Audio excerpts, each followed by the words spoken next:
നമ്മൾ വീട്ടിൽ തുണി ഉണക്കാനായിട്ട് വീട്ടിൻ്റെ മുകളിൽ നമ്മൾ അയ കെട്ടുന്ന ഒരു പതിവുണ്ടല്ലോ. അപ്പോൾ അത് ഈ അയ കെട്ടാൻ പ്രത്യേക സ്ഥാനമുണ്ടോ എന്ന് ഒരുപാട് പേര് എൻ്റെ അടുത്ത് ചോദിക്കാറുണ്ട്. അങ്ങനെ വാസ്തുവിൽ അയ കെട്ടാനൊന്നും പ്രത്യേകിച്ച് സ്ഥാനങ്ങളൊന്നും പറഞ്ഞിട്ടില്ല.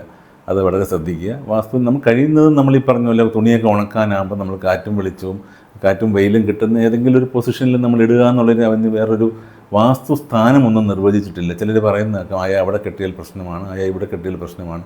അങ്ങനെ ഒരു തോട്ട് പ്രോസസ്സ് എൻ്റെ ഒരു സിസ്റ്റത്തിൽ ഞാൻ ഒരിക്കലും പറഞ്ഞ് അഡ്വൈസ് ചെയ്യുന്നൊരു കാര്യമല്ല.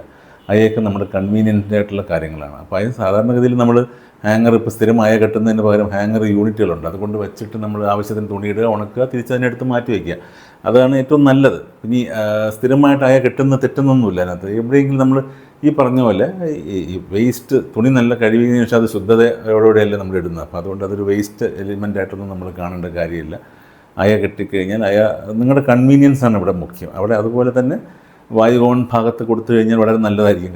കാര്യം നല്ല രീതിയിൽ കാറ്റ് കിട്ടുന്നതുകൊണ്ട് ഉണങ്ങാനുള്ള ഇതുണ്ടാവും. അതുപോലെ തന്നെ നമുക്ക് സൂര്യപ്രകാശം കിട്ടുന്ന കിഴക്ക് ഭാഗത്ത് വടക്ക് ഭാഗത്തൊന്നും കൊടുക്കുന്നില്ലെന്ന് തെറ്റൊന്നുമില്ല. അപ്പോൾ അയക്കൊരു പ്രത്യേക സ്ഥാനമുണ്ടോ എന്ന് ചോദിച്ചു കഴിഞ്ഞാൽ അങ്ങനെ ഒരു സ്ഥാനം ഒരിടത്തും വാസ്തുവിൽ റെക്കമെൻഡ് ചെയ്തിട്ടില്ല എന്നുള്ളത്. ഒരു പ്രാമാണിക ഗ്രന്ഥത്തിലും അങ്ങനെയുള്ള കാര്യം വാസ്തു ഡേ ടു ഡേ ലൈഫിൽ ഒരുപാട് പോയിന്റുകൾ അഡ്രസ്സ് ചെയ്തിട്ടുണ്ടെങ്കിലും ഇങ്ങനെയുള്ള ചില കാര്യങ്ങളൊക്കെ കോമൺ ആയിട്ട് നമ്മുടെ സൗകര്യത്തിനനുസരിച്ച് നമുക്ക് ചെയ്യാവുന്ന കാര്യങ്ങളാണ്. അതിലൊന്നും ഒരുപാട് വറി ചെയ്യേണ്ട ആവശ്യം തന്നെയില്ല.